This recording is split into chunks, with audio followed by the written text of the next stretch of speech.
Vote কুশলী থেকে vote জয়ী প্রশান্ত কিশোরের রাজনৈতিক কেরিয়ার নিঃসন্দেহে প্রশংসনীয়। একসময়ের বিজেপি সহ একাধিক রাজনৈতিক দলকে নির্বাচনে জয়ের রাস্তা সাজিয়ে দিয়েছিলেন।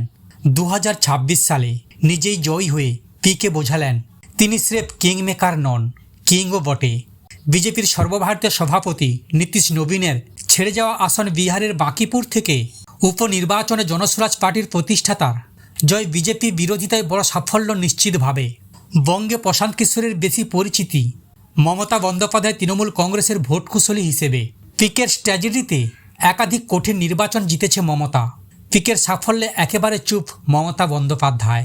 অভিনন্দন জানানো তো দূর, এ নিয়ে একটি প্রতিক্রিয়াও দেয়নি কেউ। কালীঘাটের এই নীরবতার কারণ নিয়ে ফিসফাস শুরু হয়েছে। 2019 সাল থেকে 2024 সাল পর্যন্ত তৃণমূল কংগ্রেসের ভোট কুশল হিসেবে কাজ করেছিলেন প্রশান্ত কিশোর ও তার সংস্থা আইপ্যাক। বলা হয় এই কঠিন পরিস্থিতিতেও তিনি মমতা বন্দ্যোপাধ্যায়ের ভোট ব্যাংক অটুট রাখতে নানা গুরুত্বপূর্ণ সলা পরামর্শ দিয়েছিলেন পিকে। 2026 সালে বিধানসভা ভোটেও আইপ্যাক কাজ করেছে তৃণমূলের হয়ে, কিন্তু ততদিনে মালিকানা বদলে গিয়েছে। পিকে আর ছিলেন না ওই সংস্থায়।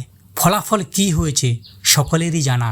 মমতার এই নীরবতার নেপথ্যে কেউ কেউ অন্য রাজনৈতিক কৌশলও দেখছেন। পিকে বা আইপ্যাক প্রসঙ্গ আর তুলতে চাইছে না কালীঘাট তৃণমূল। আর এক মহলের বক্তব্য, পিকের এই জয় বিজেপির ধাক্কা বলে মনে হলেও আসলে ইন্ডিয়া জোটে চাপে পড়ে গিয়েছে। ভোটে সক্রিয় শরিক হতে মমতা বন্দ্যোপাধ্যায় যদি পিকেকে শুভেচ্ছা জানায়, তাহলে ইন্ডিয়া জোট তা মোটেও ভালোভাবে নেবে না। যদিও তৃণমূল নেত্রী প্রসঙ্গে পিকের মনোভাব অতি উচ্চ। 2021 সাল নাগাদ ঘনিষ্ঠ মহলে পিকের বক্তব্য ছিল, মমতাদিকে আমার কিছু শেখানোর দরকার নেই, উনি আন্দোলনের নেত্রী। কিছু কিছু জায়গায় আমি পরামর্শ দিয়েছি, দলের ছোটোখাটো ভুলচুক কিছু হলে তা ধরিয়ে দেওয়া হয়েছে।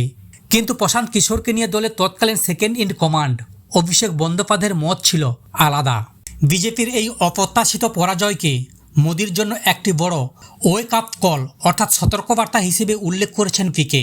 প্রধানমন্ত্রীকে প্রশান্ত কিশোরের কড়া বার্তা। বাঁকিপুর থেকে জয়ী হওয়ার পর সোমবার নিজের রাজনৈতিক অবস্থান স্পষ্ট করে প্রশান্ত কিশোর বলেন, এটি প্রধানমন্ত্রী নরেন্দ্র মোদীর জন্য একটি সতর্কবার্তা। বিহারে এমন একজন মুখ্যমন্ত্রী প্রয়োজন যিনি শিক্ষার মানোন্নয়ন করতে পারবেন এবং নতুন কর্মসংস্থান সৃষ্টি করতে পারবেন এবং কাজের সন্ধানে মানুষদের রাজ্য ছেড়ে চলে যাওয়া রোধ করতে পারবেন। আমাদের লক্ষ্য ঠিকাদারি কাজের জন্য বিধায়ক হওয়া নয়, বরং বিহারের সার্বিক উন্নয়ন নিশ্চিত করা। তিনি আরও স্পষ্ট করে জানান, বাঁকিপুরকে রাতারাতি বেঙ্গালুরু বানিয়ে ফেলার মতো কোনো অসম্ভব বা বড় প্রতিশ্রুতি তিনি দেবেন না। তবে একজন দায়িত্বশীল বিধায়ক হিসেবে পরিস্থিতি উন্নয়নে তিনি সর্বাত্মক চেষ্টা করবেন।